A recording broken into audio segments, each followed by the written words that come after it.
I was 50% raw vegan, and I went to the hospital and I got out.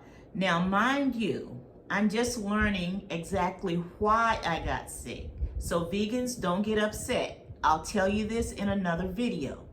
But after I got out of the hospital, I ate some bacon and eggs and it didn't make me sick. So I continued to eat this for a whole 3 weeks until I was able to get in to see my alternative doctor.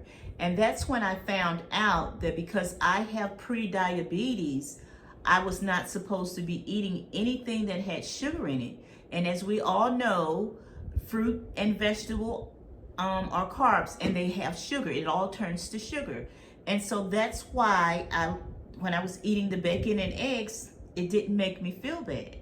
So I started eating the bacon and eggs, and then after I talked to my doctor, I expanded, I added other things such as liver, sardines, and different things.